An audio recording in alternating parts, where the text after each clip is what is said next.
오늘 제가 준비한 말씀은 마태복음 5장 1절과 2절 말씀만 먼저 함께 보기를 원합니다. 우리 다 같이 마태복음 5장 1절과 2절에 있는 말씀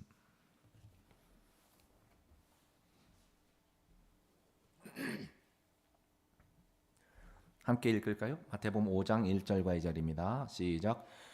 그분께서 무리들을 보시고 산에 올라 앉으시니 그분의 제자들이 그분께 오매 그분께서 입을 열어 그들을 가르치며 이르시되 그분께서 입을 열어 그들을 가르치며 이르시되. 오늘은 예수님께서 제자들을 가르치신 내용을 함께 나누기 원합니다. 우리 다 같이 기도하겠습니다. 아버지 하나님, 이 시간에는 저희들이 하나님의 귀한 말씀을 받고자 합니다. 말씀을 증거하는 저에게 주님께서 성령님께서 진리 가운데로 인도해 주옵소서. 또 말씀을 듣는 영혼들도 함께 진리 안에서 기뻐하며 하나님께 영광을 돌리게 해주시고 여러 처소에서 집에서 함께하고 있는 영혼들도 하나님께서 복을 주옵소서. 예수님의 이름으로 기도하였습니다. 아멘.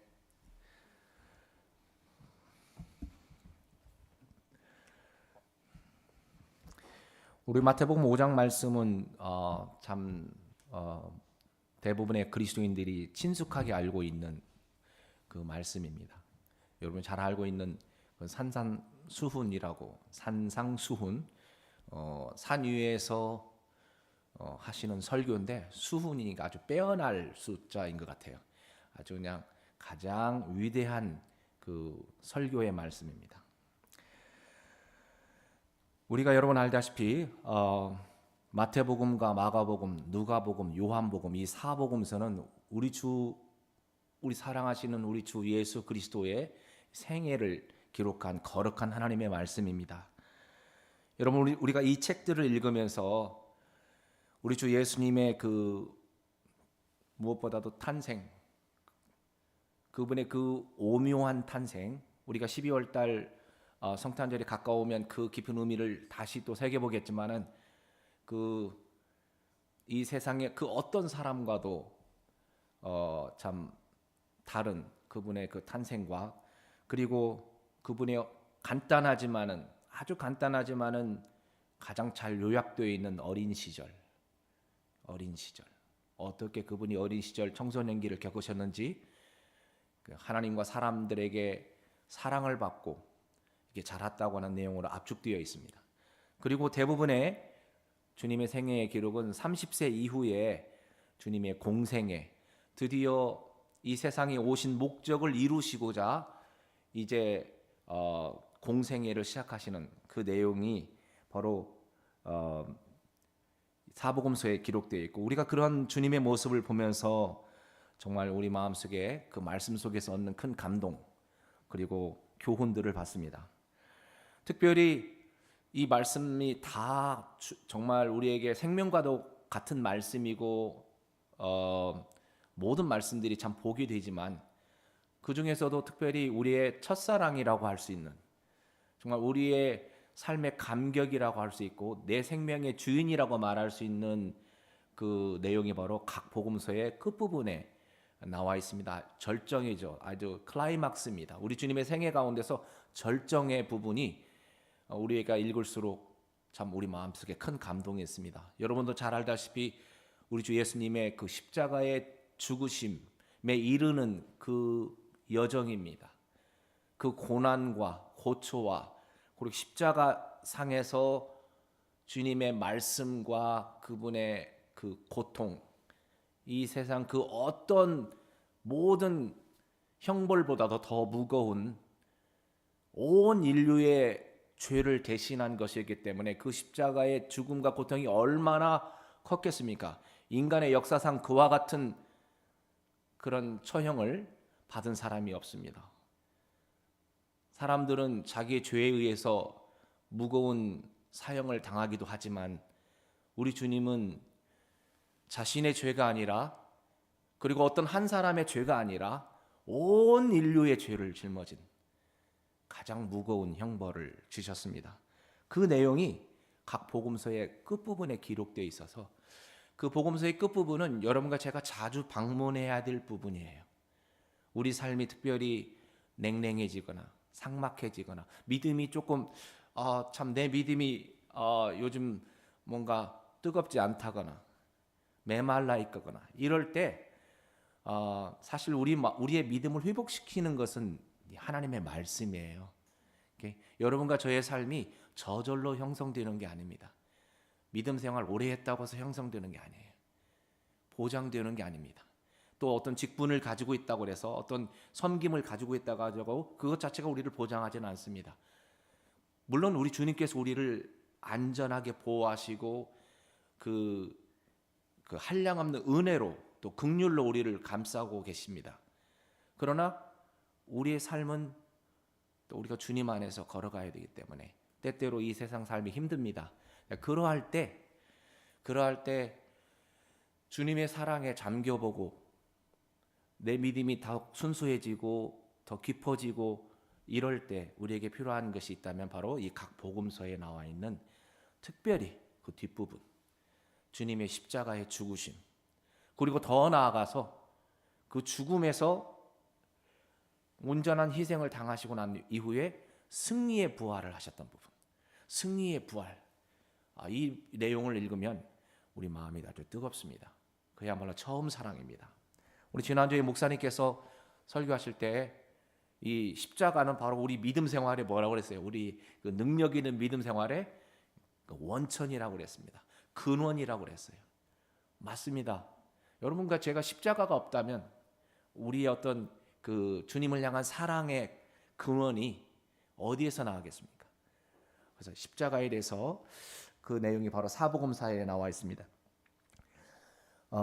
어떤 목사님은 사실은 제가 들은 설교 때 청년 때 들은 설교 때 이런 말씀 그 목사님은 뭐 매 시간 매일은 말할 것도 없이 거의 매 시간 주님의 십자가를 묵상한다고 합니다. 그것을 떠올리면서 또 눈물을 흘리기도 하고 아마 그러면서 그 사랑에 푹 잠기는 그런 삶을 살고 있다고 들었습니다. 그와 같이 주님의 십자가의 능력은 우리의 믿음 생활의 큰 근원이 되겠습니다.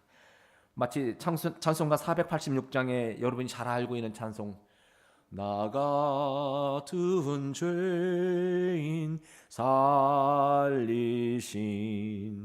주의 놀라워 나 처음 믿은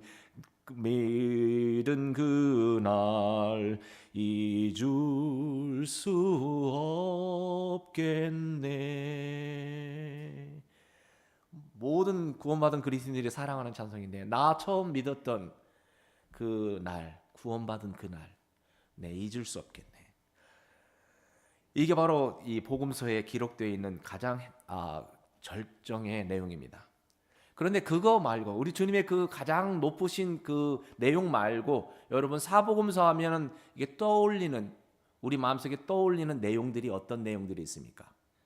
아마 분명히 우리는 우리 주님께서 행하신 놀라운 기적들이 이렇게 스쳐갈 겁니다. 문둥병자를 고치시고 모든 각종 병에 시달리고 있는 자들을 주님께로 나오는 모든 자들을 주님께서는 거절하지 아니하시고 그들을 다 고쳐 주셨다고 했습니다. 뿐만 아니라 마귀 들린 불쌍한 영혼들, 마귀가 얼마나 크게 들렸는지 엄청나게 큰 많은 마귀 들린 그런 자들도 주님께서 그들의 영혼을 해방시켜 주었습니다. 마귀 들린 영혼들을 자유롭게 해주시고 그리고 우리 주님의 기적에서 가장 큰 어떤 절정은 바로 죽은 자를 살리시는 우리 주님의 그 기적들 이런 것들이 복음서를 읽다 보면 그 스토리 속에 딱 떠올릴 겁니다. 그런데 그런 것들뿐만 아니라 그런 여러 가지 사건들, 여러 사람들, 그런 사람들뿐만 아니라 여러분 복음서 안에서 예수님의 설교를 들어보신 적이 있습니까? 예수님의 설교를 들은 지 얼마나 됐습니까? 예수님께서 직접 육성으로 하신 설교를 들어보신 지 얼마나 됐습니까? 궁금하지 않으세요? 단편적인 여러 사건들, 기사들, 기적들이 막 기록되어 있는데 성경에 보면 예수님의 설교 한 편이 쫙 기록되어 있는 곳이 있습니다.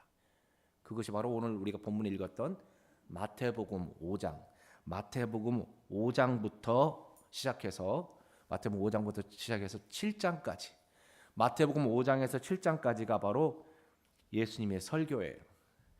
그래서 제가 참 신학교에서 이 말씀을 준비하면서 이 설교 부분이 나와서 제가 그 5장부터 7장에 있는 내용을 갖다가 딱 읽었습니다. 여러 번 읽었어요. 근데 단순히 어떤 이 성경이라고 하는 기록된 책을 읽지 아니하고 그 당시의 그 상황을 떠올리면서 예수님께서 설교를 하셨기 때문에 똑같이 설교를 해봤어요. 목소리도 한번 흉내도 내봤습니다. 예수님이 어떤 목소리 톤으로 제자들을 가르쳤을까. 그래서 쭉 한번 이렇게 그 설교 원고를, 예수님의 설교 원고를 받아서 설교를 대신 이렇게 해봤습니다. 그랬더니 마태복음 5장부터 7장까지 내용이 총 한 40분 정도 걸려요. 40분 정도.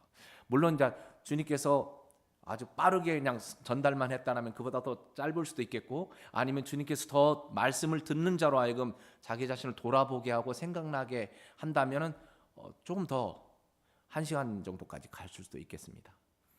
아마 주님께서는 그렇게 빠르게 진행하지 않으셨을 거라고 생각해요. 말씀을, 왜냐하면 한마디 한마디 말씀이 얼마나 그 깊이가 있었는지 듣는 사람들이, 사실은 주님은 막 큰 소리로 지르지도 않으시거든요. 주님이 큰 소리 지를 때는 화가 나실 때인데 그 성전에서 물건 파는 사람들 그때였고, 주님은 청중들의 불쌍한 영혼들의 마음 상태를 다 아시는 하나님이셨기 때문에 그들에게 가장 값진 교훈의 말씀을 이렇게 딱 하셨습니다.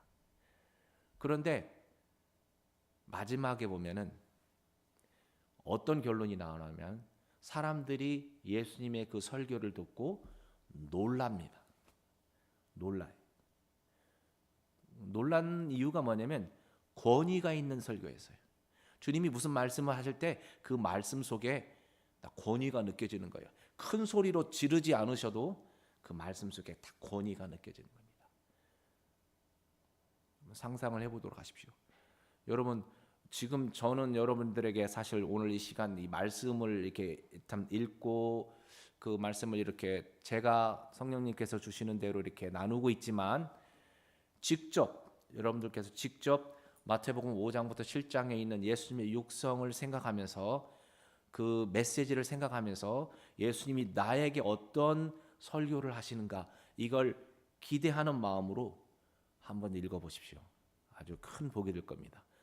그 여러 말씀들이 있는데 그 중에서 특별히 더 복이 되는 말씀도 있을 거고, 거기는 모든 말씀들이 우리에게 생명의 귀한 말씀으로 다가올 것입니다. 근데 약 한 40분 정도의 설교를 보면은 예수님께서 프리칭을 하지 않으시고, 프리칭이라는 말은 말씀을 선포하는 거예요. 침례교도들이 아주 좋아합니다. 침례교도들의 특징 중에 한 가지가 하나님의 말씀을 침례자 요한처럼 딱 선포하는 거예요. 사람들이 듣든 안 듣든 진리를 막 선포합니다. 그리고 성령께서 역사하시도록, 이게 이제 보통 침례교도의 설교자들의 특징인데, 여기서 예수님께서는 그렇게 하지 않으셨고, 예수님께서는 티칭, 아까 읽어봤지만은 제자들을 가르치시며 이르시되, 티칭, 가르치셨어요. 아주 귀한 내용을 이렇게 가르치셨습니다. 그 설교에서 주님은 여러 내용들이 있었지만은 8가지 복이 있는 자에 대해서 말씀을 먼저 여셨습니다. 우리가 잘 알고 있는 그 8복이죠. 그 다음에 믿는 자들의 정체성에 대해, 믿는 자들은 어떤 자들인가라고 하는 정체성에 대해서 말씀하셨고, 또한 주님께서 율법을 폐하러 오신 것이 아니라, 그 당시에 유대인들은 예수님께서 율법을 폐하는 자이다, 안식일도 범하고 이런 율법을 폐하는 자로 이렇게 오해하고 거짓 증인으로 이렇게 말하고 있지만, 예수님께서는 내가 온 것은 율법을 폐하러 온 것이 아니고 오히려 율법을 성취하러 오셨다라고 말씀하시면서 이 율법을 주신 분이 하나님이셨고 예수님 자신이셨기 때문에 하나님이셨기 때문에 본체이셨기 때문에 이 율법을 주신 참된 의미가 무엇인지를 그들에게 설명을 합니다. 그러면서 거기서 책망받을 자들은 책망을 받겠죠. 바리새인들과 이런 사람들은 주님의 그 설명에 대해서 책망을 받을 겁니다. 그래서 그 말 속에 나오는 내용 중에 한 가지가 특징적인 것이 뭐냐면은 너희는 이러이러하다라고 들었으나, 예를 들면 너희는 살인하지 말라라고 들었으나 나는 너희에게 이르노니, 이렇게 주님이 그 율법의 진정한 의미를 이렇게 설명하십니다. 예를 들어서 너는 살인하지 말라 이렇게 들었으나 나는 너희에게 이르기를 까닭없이 형제에게 화를 내는 것은 심판을 받는 일이다. 너희는 간음하지 말라라고 들었으나 나는 너희에게 이르기를 여자를 보고 음욕을 품는 자마다 이미 그는 간음하였느니라. 이렇게 율법의 진정한 의미에 대해서 설명을 해주셨습니다. 그 당시에 바리새인들과 사두개인 이런 종교 리더자들은 가르치기를 율법에 나와 있는 외형적인 모습만, 난 직접 살인을 하지 않았어, 나는 간음하지 않았어, 이렇게 외형적인 모습으로만 자기들의 의를 내세웠었는데 하나님께서는 그들의 마음을 보시는 자였잖아요. 그래서 그들의 속 마음을 들여다보시는 하나님 앞에 죄인으로 드러납니다. 이런 설교를 하세요. 이런 설교를.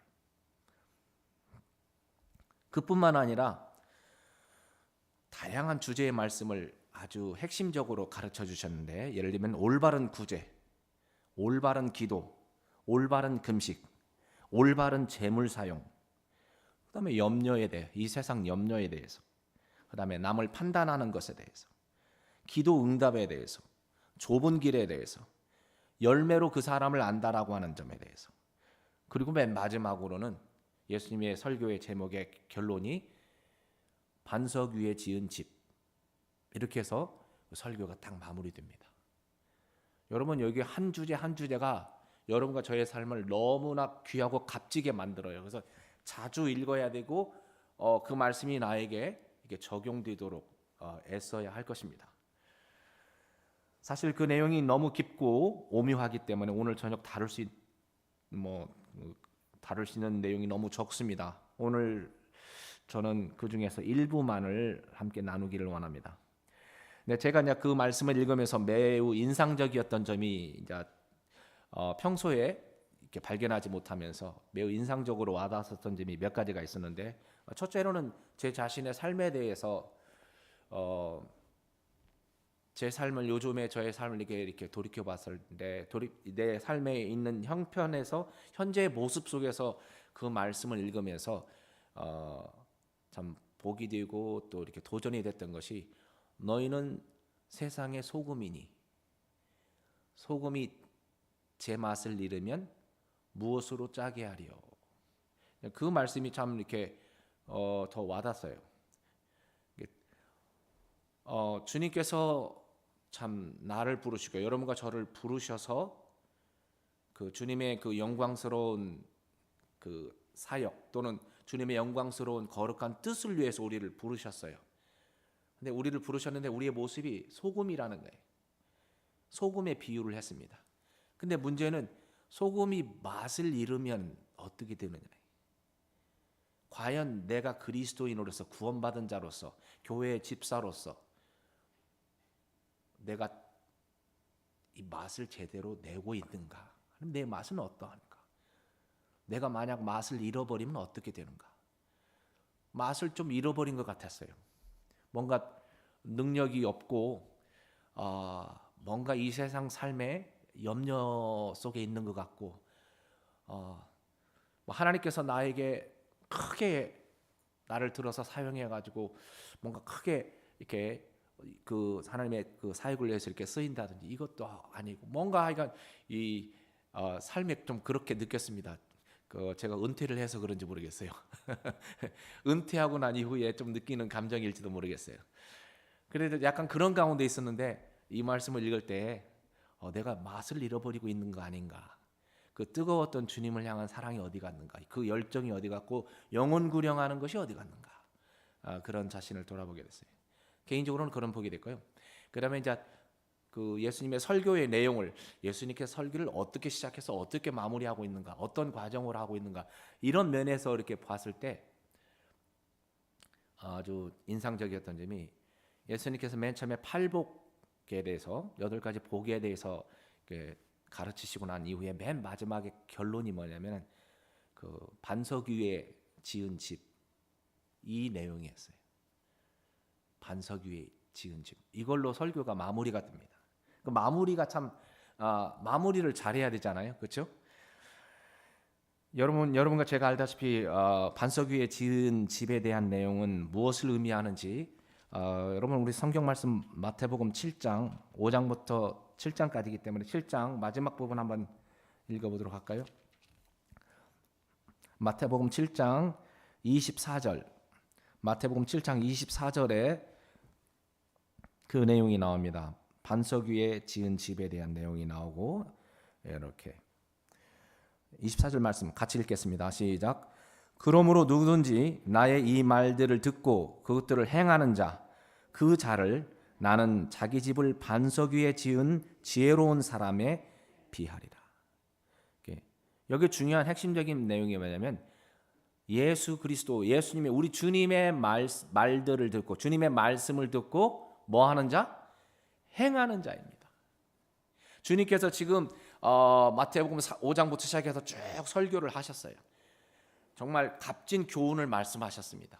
그런데 이 말씀들을 듣고 행하는 자, 이 행하는 자가 반석 위에 지은 집과 같다고 그랬어요. 만약 행하지 않는 자는 모래 위에 지은 집과 같다고 그랬습니다. 이렇게. 그래서 여러분과 제가 오늘 다 다룰 수 없기 때문에 나머지는 집에 여러분 가셔서 개인적으로 말씀을 묵상해 보십시오. 마태복음 5장부터 7장까지 꼭 읽으셔야 됩니다. 제가 다음 주에 주일날 만나서 오늘 참석한 사람들에게 개개인적으로, 김명희 자매한테도 제가 여쭤보겠습니다. 하나님께서 말씀으로 위로해 주실 겁니다. 그래서 제가 신학교 학생들에게도 과제를 냈는데 이걸 읽고 가장 감동이 되는 내용, 좀 요약을 쫙 하고 그다음에 감동되었던 내용을 적으라고 했습니다. 저도 숙제를 한다고 그랬어요.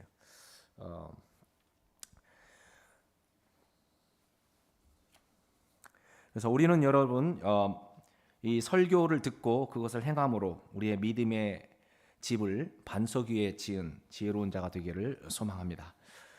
자, 오늘 저는 이 중에서 첫 번째 가르침인 믿는 자의 8가지 복, 팔복에 대해서 간단하게 살펴보기 원합니다. 우리 아까 마태복음 5장 1절과 2절을 읽었는데 구체적인 내용은 우리가 읽지 않았습니다. 우리 다시 한번 마태복음 말씀 5장 말씀으로 같이 가도록 하겠습니다. 마태복음 5장 주님께서 하셨던 설교 내용 같이 읽겠습니다. 제가 읽겠습니다. 마태복음 5장 3절부터 12절까지 제가 받들어 읽겠습니다. 영이 가난한 자들은 복이 있나니 하늘의 왕국이 그들의 것이기 때문이요. 애통하는 자들은 복이 있나니 그들이 위로를 받을 것이기 때문이요. 온유한 자들은 복이 있나니 그들이 땅을 상속받을 것이기 때문이요. 의에 줄이고 목마른 자들은 복이 있나니 그들이 배부를 것이기 때문이요. 긍휼을 베푸는 자들은 복이 있나니 그들이 긍휼을 얻을 것이기 때문이요. 마음이 순수한 자들은 복이 있나니 그들이 하나님을 볼 것이기 때문이요. 화평하게 하는 자들은 복이 있나니 그들이 하나님의 아이들이라 불릴 것이기 때문이요. 의로 인해 핍박받는 자들은 복이 있나니 하늘의 왕국이 그들의 것이기 때문이라. 나로 인해 사람들이 너희를 모욕하고 핍박하며 너희를 대적하여 거짓으로 온갖 종류의 악한 말을 할 때 너희에게 복이 있나니 기뻐하고 크게 즐거워하라. 하늘에서 너희 보상이 크니라. 그들이 너희 전에 있던 대언자들을 이같이 핍박하였느니라. 이 앞부분이 바로 팔복에 관한 말씀이고 그 다음에 이제 빛과 소금에 관한 내용 이렇게 이어집니다. 여러분 팔복에 대해서는 많이 좀 알고 있고 또 설교도 많이 듣고 그랬을 거라고 생각을 합니다. 저도 이제 잘 알고는 있었던 말씀이었지만은 제가 이렇게 보니까 어떠했냐면은 그냥 팔복에 대한 지식만 알고 있는 거예요. 예수님께서 산상수 팔복에 대해서 열거해봐라 하면은 마치 1번부터 8번까지 딱 적는 것 같은 그런 느낌을 받았습니다. 근데 사실은 팔복의 내용이 그런 내용이 아니잖아요. 행하는 자잖아요. 그렇죠? 행하는 자. 사실 여기 나와 있는 8가지 복은 사람들이 어떻게 구원받는지, 이런 자가 구원을 받는다라고 하는 구원의 조건들에 관한 것이 아니라, 여기 8가지 복은 구원받은 사람들, 즉 하늘의 백성이 된 사람들, 하늘의 왕국이 저희 것임이라 해서 하늘의 왕국의 백성이 된 자들, 이런 자들의 삶의 특징들입니다. 여러분과 저의 삶의 특징들이에요. 여러분과 제가 구원받고 난 후에 내가 구원받은 지 얼마 되지 않았고 또는 구원받은 지 오래됐다 할지라도 내 삶의 모습이 어떠해야 될까? 구원받은 자의 삶의 모습이 어떠해야 될까?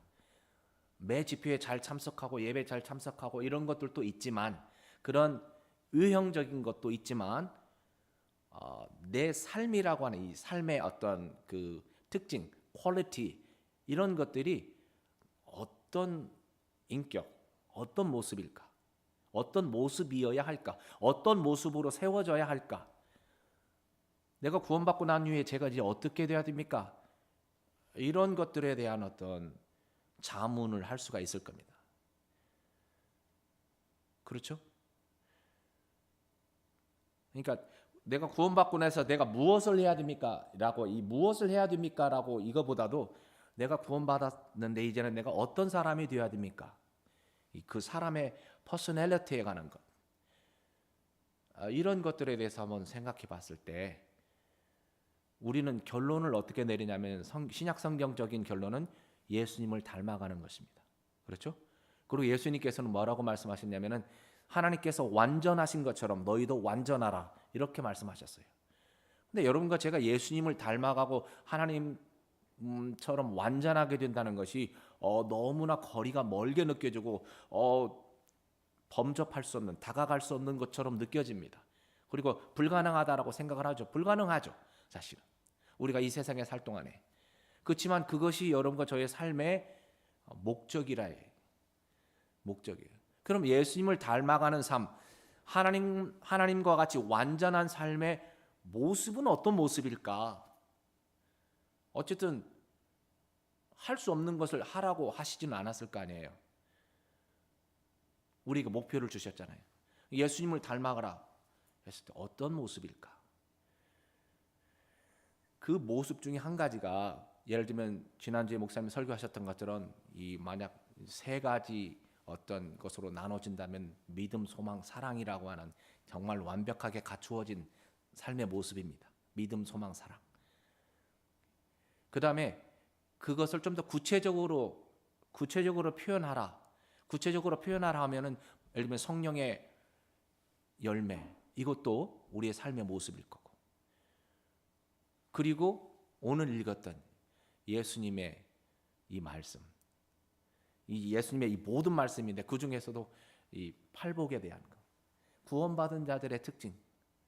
여러분과 제가 믿음으로 말미암아 산다고 그랬는데, 믿음으로 말미암아 산다는 말씀의 의미는 우리가 믿음으로 구원받았고 믿음으로 남은 생애를 살아간다는 뜻인데, 이 남은 생애를 살아가는 동안에 나의 삶의 모습이 어떻게 이렇게 세워져야 되는가?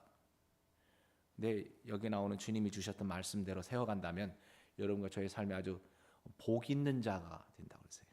여기 있는 대로 복이 있는 자가 다 되는 것은 아닙니다. 구원받은 사람들이 다 복 있는 믿는 자들이 아니에요. 이 말씀을 듣고 행하는 자들이 복 있는 자들이에요.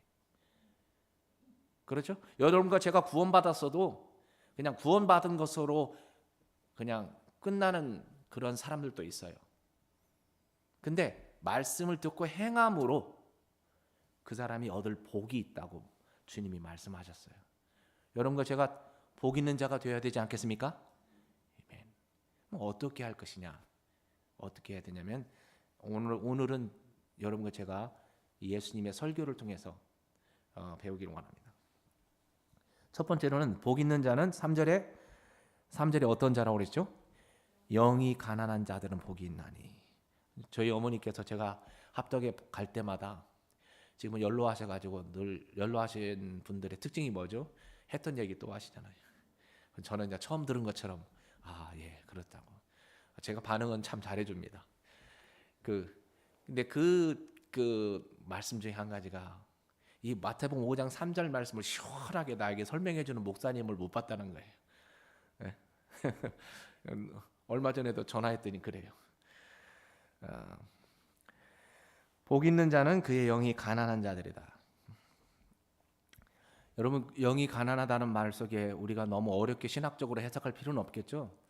여러분, 주님께서 우리에게 어떤 설명하셨을 때는 우리가 깨닫지 못할 정도의 고차원적인 삶의 모습을 말한 건 아니잖아요. 그렇죠? 우리가 충분히 이해할 수 있는 말이라고 봅니다. 영이 가난하다. 여러분, 영이 가난하다는 것은 영이 자기가 참 부족하다고 하는 것을 느끼고 있는 사람이죠. 이 영이 가난해요. 그래서 나에게는 영적인 하나님이 필요하다. 나는 하나님께서 내 삶에 하나님이 필요합니다. 나는 부족합니다.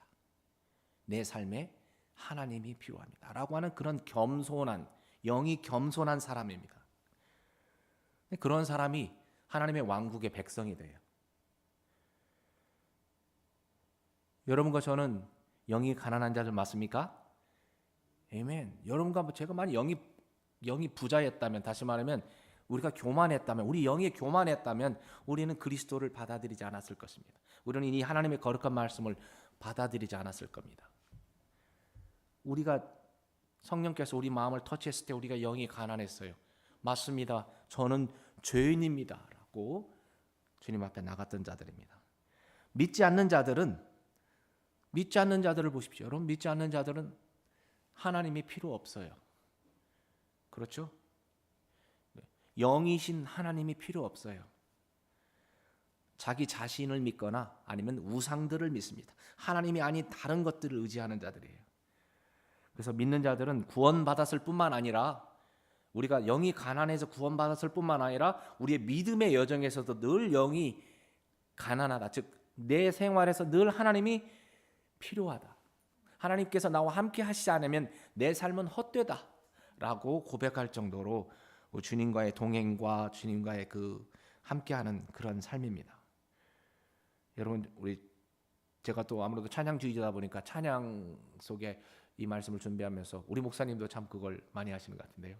찬양하고 연계시키는 아주 그것도 참 보게 됩니다.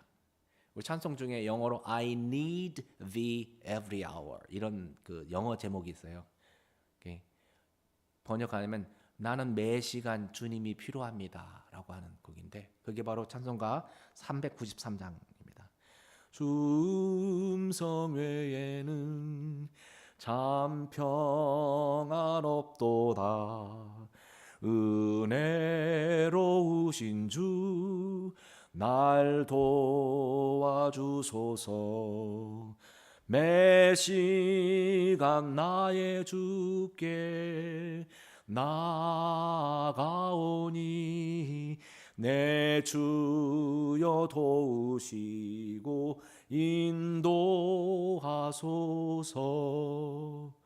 이 찬송이 바로 주님, 나는 매 시간 주님이 필요합니다. I need thee every hour. 아주 복이 되는 찬송입니다. 저도 제가 직장이라기보다도 요즘에 알바를 하면서 가면서 오늘 또 이 찬송을 불렀어요. 공감을 해요. 주님 나 필요합니다. 왜냐하면 그곳에 가서 마주치는 사람들 여러 상황들이 나옵니다. 제가 초등학교에 영어를 가르치는데 이 초등학교들이 다 순진하지가 않아요. 아주 다양한 아이들이 있어. 저도 깜짝깜짝 놀랍니다. 어저께인가는 제가 혼낸 친구도 있어요. 약간 버릇없이고 그래가지고. 근데 그렇게 내가 예를 들면 혼낸다 할지라도 그리스도인의 품성을 가지고 해야 되겠죠. 그래서 영이 가난한 자, 두 번째로는 복 있는 자들은 애통하는 자라고 말하고 있습니다. 애통하는 자. 애통하는 자들은 복이 있다고 그랬죠. 상당히 좀 역설적 표현 같잖아요. 어떻게 애통한다는 말이 영어로 mourn, 아주 예를 들면 우리가 부모님이나 누구나 돌아가셨을 때 하는 그 큰 슬픔입니다. 애통하는 자. 누가복음에는 우는 자라고 되어 있어요. 애통하고 우는 자는 복이 있나니 이랬어요. 그들이 위로를 받을 것이라고 그랬어요. 여러분과 저의 삶 속에 애통한다는 말이 좋은 말이 아니잖아요. 근데 우리 그리스도인의 삶 속에 애통하는 자가 복이 있다. 여러분 무엇으로 애통을 하는 겁니까? 우리가 무엇으로 애통해야 될까요? 여러분과 저를 울게 만드는 것이 무엇일까요? 첫 번째로는 우리의 죄일 겁니다. 자신의 죄에 대해서 아주 무겁게 생각하는 사람, 애통해하는 사람. 주님, 제가 오늘 또 주님, 제가 이러이러한 죄를 범했습니다. 자신의 죄에 대해서 애통하는 자. 그때 요한일서 1장 9절에 죄를 자백하는 자는 주님께서 그를 깨끗게 하신다고 그랬고 용서하신다고 그랬고 회복시키신다고 하셨습니다. 위로해 주세요. 애통하는 자 첫 번째 떠오르는 단어가 자신의 삶 속에 참 연약함으로 인하여서 주님 앞에 그걸 참 내놓는 사람. 주님은 사실은 여러분과 내가 알다시피 구약 성경에도 그렇게 나와 있죠. 희생물보다도 상한 심령을 원하신다고 그랬잖아요. 그렇죠. 그다음에 애통하는 사람이 또 성경에 보면은 누가 애통을 합니까? 그럼 애통하는 자. 시편 126편 5절 6절에 보면은 울며 씨를 뿌리러 가는 자. 씨를 뿌리러 가는데 울며 갔어요. 얼마나 애통하는 심정으로 영혼들을 향해서 갔겠습니까? 선교사님들 그러겠죠? 선교사님들만 아니라 우리들도 그래야 되겠죠. 그때 주님께서 기쁨으로 그 단을 가지고 들어오게 해주겠다. 그 참 너무 더 그 죄에 대해서보다도 더 나아가서 더 우리가 참 울어야 될 내용이 바로 그 내용이라고 믿습니다. 그런 자들이 복이 있다는 거예요. 또 이뿐만 아니겠죠. 주님의 사역을 위해서도 마찬가지입니다. 주님의 사역을 위해서 목회자님이라든지 교사들이라든지 누구라도 이렇게 한 영혼을 위해서 우는 자들이 있어요. 하나님께서 위로해 주십니다. 세 번째로 복 있는 자들은 온유한 자라고 말하고 있습니다. 온유한 자. 제가 그 온유한 자에 대해서 잘 몰랐었는데 옛날에 어떤 책을 읽으면서 온유하다는 말의 의미가 무엇이다라고 이렇게 들었을 때 참 아주 복이 됐었어요. 온유하다. 여러분 주님께서 온유한 자들은 복이 있나니 하면은 그 기준에 들어가지 않는 사람이 있죠. 좀 성격이 아주 베드로 같은 사람.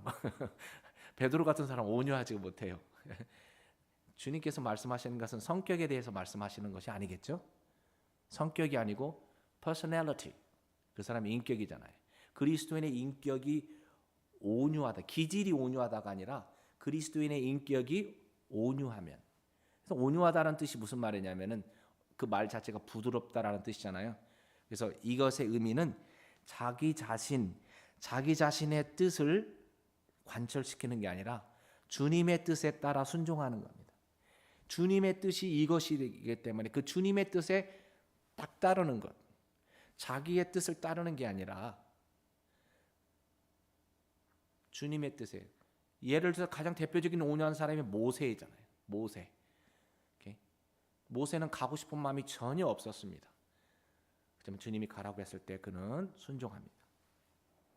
온유한 자는 복이 있나니 땅을 기업으로 받는다 이런 말씀이 있는데 여러분 그래서 주님께서 온유한 사람에게는 온유한 그리스도인들에게는 복을 주시는데 주님께서 주시는 영적인 유업을 얻습니다. 야베스의 기도 여러분 알고 계시죠? 역대상 4장 10절에 주께서 참으로 내게 복을 주사 내 지경을 넓히시고 내 지경을 온유 하나님의 뜻대로 사는 자들에게 하나님께서 그들의 영적인 복을 지경을 넓게 해주십니다. 네 번째로 복 있는 자들은 의에 줄이고 목마른 자들이라고 그랬습니다. 의에 줄이고 목마른 자. 여러분 어렵지 않죠? 사실 의를 찾고자 하는 자. 어느 것이 옳은가? 어느 것이 하나님께서 기뻐하시는 뜻인가? 우리가 우리 세상 믿음 생활을 하다 보면 또 세상에 살다 보면 우리가 판단하고 따라가야 될 부분들이 있어요. 어느 게 옳은가? 어느 게 하나님의 뜻인가? 이런 것들에 대해서 정말 갈망하는 자, 올바른 것을 알고자 하는 갈망하는 자. 그래서 성경 말씀 안에서 그 말씀을 찾고자 하고 하나님께 기도하면서 찾는 자들은 하나님께서 그 길을 보여주십니다. 와, 그렇구나. 그랬었구나. 그러시구나. 그때 배불러요. 의에 줄이고 목마른 자들은 주님께서 만족하게 해주신다고 했습니다. 그래서 진리와 바른 교리에 대한 분별력을 갈망하는 자 아주 복이 된다고 그랬습니다. 시편 42편 1절에 오 하나님이여 사슴이 시냇물을 찾기에 갈급함같이 내 영혼이 주를 찾기에 갈급하나이다. 내 혼이 주를 찾기에 갈급하나이다. 이러한 마음으로 주님을 찾는 것, 주님의 의를 찾는 것. 다섯 번째로는 복 있는 자는 긍휼을 베푸는 자들입니다. 긍휼을 베푸는 자들은 긍휼을 얻는다고 했어요. 여러분 긍휼을 베푼다는 뜻은 무슨 말이냐면은 남을 판단하거나 헐뜯는 것이 아니겠죠. 그게 아니라 오히려 친절과 사랑으로 그들의 필요를 채워주는 자입니다. 아, 저 사람이 참 이러이러한 형편에 있구나라고 그 형편을 이해해주는 사람이에요. 막 판단하는 게 아니에요. 저 사람이 잘못했다고 판단하고 막 이런 게 아니라 그 형편을 이해해주고 긍휼히 여겨주는 마음. 이러한 자는 긍휼함을 받을 거라고 그랬어요. 황금률이라고 하는 단어를 들어보신지 모르겠어요. 황금률, 왜 이 단어가 어디서 나오는지 모르겠는데 보통 뭐 영어를 배우는 세상에서도 황금률이라고 하는 게 있어요. 이게 황금과 같은 어떤 그 율법이다, 가르침이다라고 하는 건데 그게 뭐냐면 마태복음 7장 12절에 있는 말씀인데요. 그러므로 무엇이든지 사람들이 너에게 해주기를 바라는 모든 것을 너희도 그들에게 그대로 하라. 이것이 율법이요 대언자들이니라. 옛날 성경에 대접받고자 하는 대로 남을 대접하라. 이 표현이 훨씬 더 멋있는 것 같아요. 이야기가. 남들이 너희에게 해주기를 바라는 것. 예를 들어서요. 내가 잘못했어요. 여러분 잘못했어요. 잘못을 알아요. 근데 제가 여러분들에게 어떻게 해주기를 바랍니까? 잘못을 막 지적해주고 책망해 주기를 바랍니까? 그걸 좀 눈 감아주기도 하고 격려해주기도 하고 그렇죠? 나도 내 잘못을 알고 있는데 그렇잖아요. 예를 들면 그럴 수가 있는 거예요. 그 밖에 여러 상황들도 보면은 내가 이런 상황에서 내가 만약 이렇다면은 다른 사람이 어떻게 해줄 때 내가 더 힘이 날까 이런 거. 그래서 긍휼을 베푸는 것. 그다음에 여섯 번째 복 있는 자들은 마음이 순수해야 한다라고 말씀입니다. 마음이 순수한 자들은 복 있는 믿는 자들입니다. 육신적이거나 이기적인 마음이 아니라 순수한 마음으로 주님을 섬기는 자들이에요. 우리가 어떤 이해타산으로 주님을 섬기는 게 아니고 어떤 육신적인 생각으로 내가 이 일을 함으로 내가 얻을 명예라든지 이러던 우리는 때때로 그러기 쉬워요. 어떤 사람이 순수했다고 해서 그 사람의 믿음이 60대 가서도 순수하다는 보장이 없습니다. 나이가 들어갈수록 결코 순수하다는 보장이 없어요. 얼마든지 늘 우리는 주님이 우리를 부르실 때까지 연약함 속에 있는 자들입니다. 근데 순수하게 하나님의 일을 하는 사람은 하나님께서 자신을 보여주시겠다고 했어요. 순수한 마음으로 주님을 섬기는 자들은 하나님의 손길을 보게 됩니다. 하나님께서 역사하시는 손길을 보게 돼요. 일곱 번째입니다.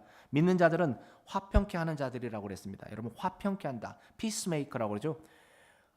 사람들 사이에서 다투지 아니하며 화평하게 지내는 사람입니다. 그야말로 다투지 아니하고 화평하게 지내는 사람.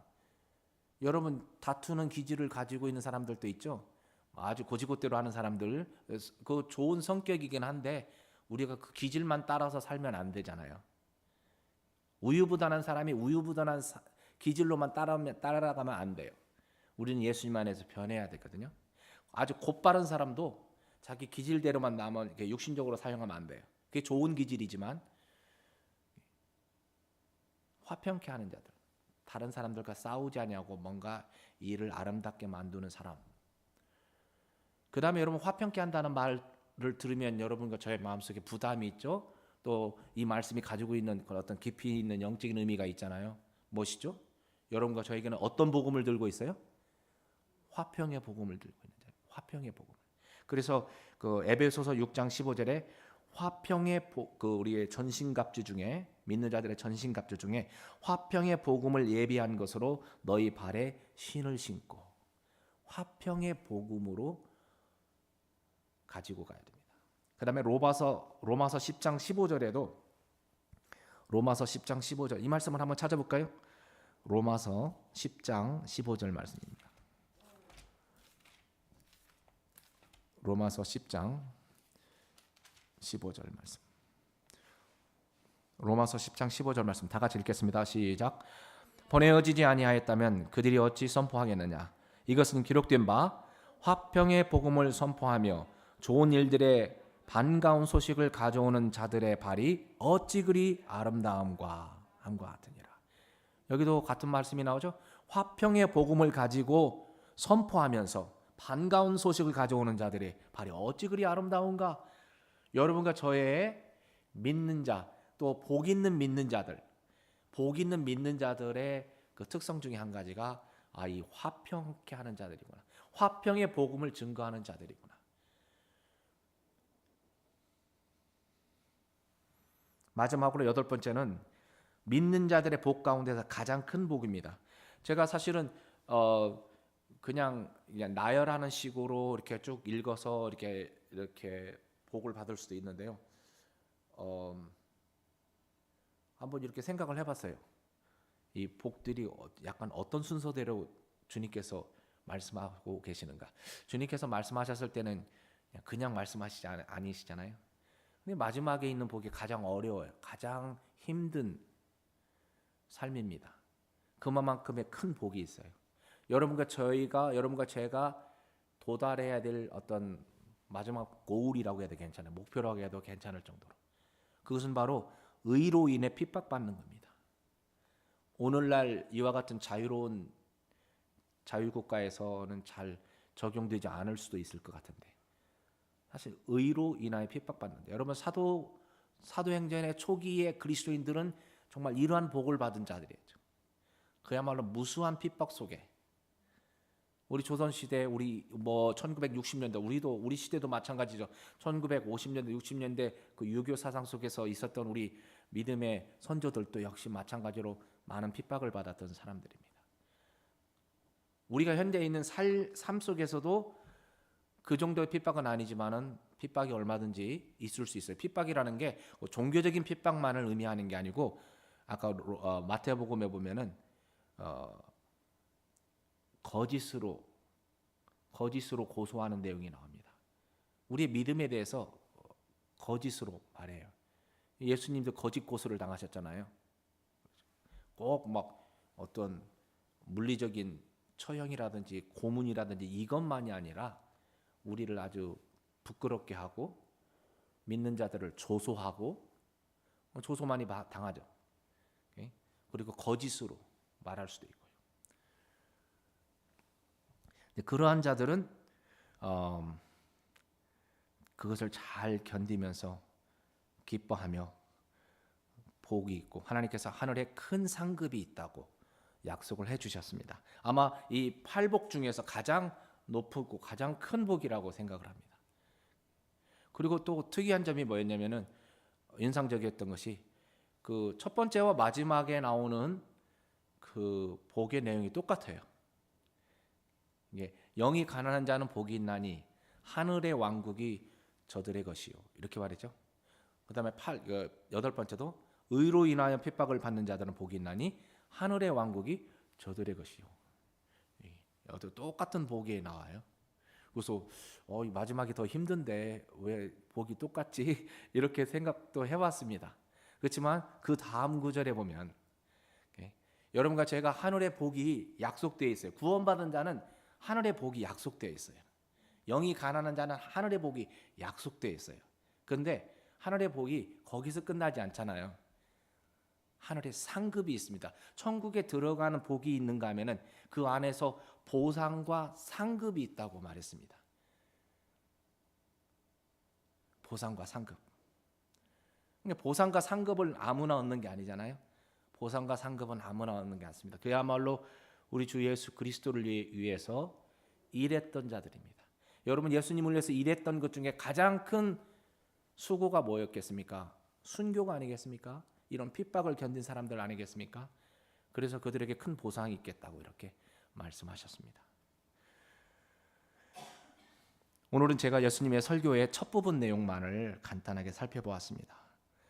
믿는 구원받은 자들로서 복이 있는 자들은 영이 가난하며, 여러분 이 말씀을 마치 거울에 비친 자신의 모습이라고 생각하면서 한번 늘 이렇게 떠올려 보시기 바랍니다. 떠올려 보시기 바랍니다. 첫 번째, 영이 가난해야, 내가 영이 가난한 상태로 구원받았고 나의 믿음의 삶 속에서도 늘 하나님을 나의 삶의